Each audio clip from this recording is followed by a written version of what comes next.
Just a disclaimer, this video doesn't spoil any specific story elements of any of the Trails games, but talks about the setting and correlations with real-life locations.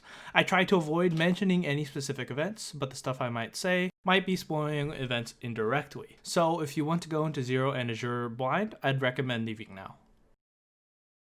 I don't think I've made it any kind of secret that I'm a big fan of Falcom and in particular, their Trails series. Recently, Trails from Zero and Trails to Azure, which are currently stuck in localization purgatory, were made playable in English thanks to the efforts of fans. These are incredible games that I recommend and are legitimately some of my favorites. But rather than just talk about my straight thoughts on the game, I feel compelled to spend more time talking about the brilliance that is the setting of Crossbell and the beautiful political storytelling that is the Crossbell arcs. How it inverts the traditional storytelling paradigm and has the city drive the story instead of the story driving the world building. My experience with the first game in the Trails series, Trails in the Sky, was a little bit of being in the right place at the right time. Sky revived my love for a genre that I came to hate at the time, and I wrote a whole article about this if you're interested. Thanks to the 1-2 punch of amazing characters and amazing storytelling, Sky quickly became one of my favorite games ever, to the point in which I'd say it's my favorite RPG of all time, and my second favorite game period, right behind Legend of Zelda Breath of the Wild. Personally, what I think makes Falcom truly special, truly unique from anything else I've played, is the attention to world building they've managed throughout the series, leading to an incredible world that I can't help but feel attached to. We see all of these AAA developers try to use giant open worlds and throw money to try to create an immersive world that feels real, yet few have created works that even come close to this. Falcom, the small Japanese developer, has managed to accomplish this, not with technical tricks or graphical fidelity, but with attention to detail and excellent writing. NPCs aren't just NPCs, they're written as people who have their own lives. Everyone has their own stories, and really, NPCs are just people who don't have a direct involvement with the story. The places you visit feel incredibly alive because all the individuals feel alive. The places aren't huge, but incredibly detailed and dense. The places are inherently weaved into the main story themselves, and with most important people being inherently linked to the place. This is a story about the location, and all the Trails games are involved with the setting. The more time I spent away from Trails, the more I can't help but be wowed about how incredible these worlds they've built, and how simply others just aren't. Locations aren't places you just visit, but they're places where people live, real cities that feel alive, real nations that have political differences and viewpoints. The geopolitics of Zemuria is convincing and compelling, in depth to the level that can be confused with real-life locations. From my viewpoint then, the driving force of the newer games in the story is primarily to grow and develop the world. Sure, there's an overarching story that connects all of the games together, but the world is an inherent part of that plot progression. Sky is focused on the small kingdom of Liberal, a nation with a power void reeling from an invasion, and the Cold Steel arc is focused on a giant empire of Erebonia, the nation that invaded Liberal, with rising tensions between the growingly authoritarian national government and the regional powers that are ran by the legacy nobles of the nation, which represent tradition. But as I played through the Cold Steel arc, I felt like there was just something missing. The more you play through the games, I genuinely feel like you can't help but feel like this if you've never played the games that were missing. The first two games of the Trails of Cold Steel series take place at the same time as another series. While you're focused on the Civil War in Erebonia, other just as significant events happen in the city of Crossbell.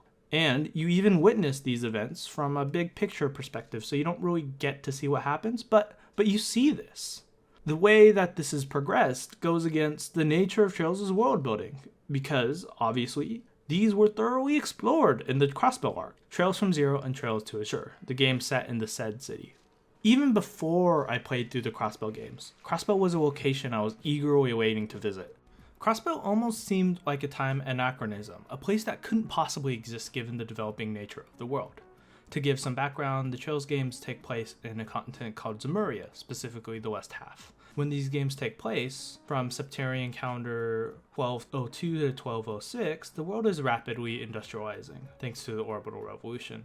Orbals, just technology-wise, are hella cool. They're effectively a clean power source for anything and can effectively do anything: drive vehicles, power electronics, and more. Compared to our world, it's like the second and third industrial revolutions all crammed into an incredibly short time period, and it leads to incredible variance in technology throughout the world, even more so than ours. The location of Sky Liberal is a nation that has great air infrastructure with an airport in every town, but is a nation that hasn't fully industrialized, and Erebonia is a nation with a vast rail network connecting the giant empire together. But overall, both of them feel about World War II-ish in technology in regards to infrastructure, for the most part.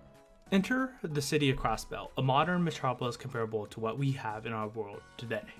Crossbell in the world of Zemuria is incredibly special. While most of the world has bits and pieces of technology, Crossbell has everything: airport, rail infrastructure, orbital cars and buses zipping around, glistening skyscrapers like the Orpheus Tower, amusement parks, and even the internet. Crossbell is a major economic hub where everything comes together, a city straddled between two powers, the Empire of Erebonia and the equally large Republic of Calvard. Which leads to the interesting political situation of Crossbell and the genius of these games. There's so much depth in the setting of the geopolitics of the games that drive the story. Crossbell is a self-governing buffer state, which, after being fought and traded hands several times between the two major powers, has been made into a tributary state where both nations serve as a suzerain over Crossbell. This is simultaneously a bane and a boon for Crossbell. Crossbell's economic prowess is as a result of the status being a hub between them, but the political nature of the setup leaves Crossbell beholden to both natures, and it's incapable of making its own decisions. Its legislature is effectively designed to be ineffective. Its police can't enforce the law on its citizens from neither the Empire or the Republic because of its suzerain nature. The state of Crossbell itself is effectively a character on its own, and is really the focus of these games. Trapped between the major powers with its fate basically dictated by them, but yet rich and powerful because of the status. It's hard not to think of places like Hong Kong and Kashmir, and the dread because of the nature itself is hanging on a thread because of outside powers. Zero immerses you into the game and allows you to feel everything about the city, its people, places, but most definitely the situation. While technically politically closest to the country of Andorra, Hong Kong is definitely the closest emotionally and situationally because of its situation as an economic gateway and hub. The balance between Hong Kong's British past and its Chinese influence is a rather similar situation, and the uncertainty and impending doom, the lack of having your own real voice and what happens to the land you live and love in, it's all eerily similar to Hong Kong, and especially now in the protests. How important is the self-rule of Crossbell and for Hong Kong if it's effectively already ruled by someone else? Kashmir comes to mind because of its landlocked existence between two warring powers and a disputed nature. Hong Kong doesn't have to deal with the impending doom of being invaded by a nation if each of them asserts more sovereignty on the nation. Kashmir does. The hostility between the Republic and the Empire is a much more similar Kashmir situation to a Hong Kong situation. And there are other ways Crossbell is unique. It has way more influence than both Hong Kong or Kashmir. It has a presence and an impact that is much more significant than either of these states. And while it doesn't have political power, it's the largest, one of the most important economic hubs in the continent, and as a result, at times can stand with the rest of the powers in conferences like the West Zemuria Trade Conference, which it hosts. There's something really incredibly compelling about a city like this, with its different feuding factions, depth, and heart. And one of the best parts of all of this is the way that Crossbell is implemented into the story of Zero and Azure means that you as the player gets to feel all the political tension through the SS because it has an incredible intimacy with the city. The people, locations, and political structure all affect the player in one way or another. Hell, even the themes of the game, seeking the truth and getting over barriers, either feed into the setting or founded because of the setting itself. There's so many strong emotions that lead as a result of the setting, and because of that, it's one of my favorite settings in fiction. In the Crossbell arc, events are driven by the nature of the Crossbell state, and the political events of Crossbell are important story elements in both Zero and Azure. The Crossbell arc isn't just a story driven by victory, like so many other video games. The games effectively immerse you in this political reality, and throughout your hours in the city, you get to feel, stew, and think about the political situation. All of the events and the characters feed into the story of the city, and I can only think of a few times in which a work has effectively made the setting a character like this. There's no real good or bad guy in Crossbell. There's political differences. Crossbell and the SSS are placed in a tricky situation where there's no objective good. There's powers in place that mean you can't just win, And with this grounded nature, this truly makes these games special. This fact has made Crossbell storytelling some of the most compelling, engaging, relatable political storytelling out there. Along with works like Legends of Galactic Heroes, this is one of the few works I've experienced that really understands geopolitics, and I'm really glad I've had the opportunity to play it. The Crossbell arc, then, is truly something special, because it pulls off something I can't help but be impressed by.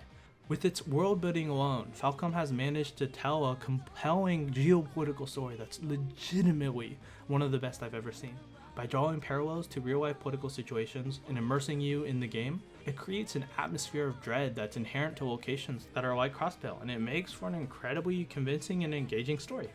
The Crossbell arc is a masterclass in political storytelling, and I'm incredibly glad I had the opportunity to play this game.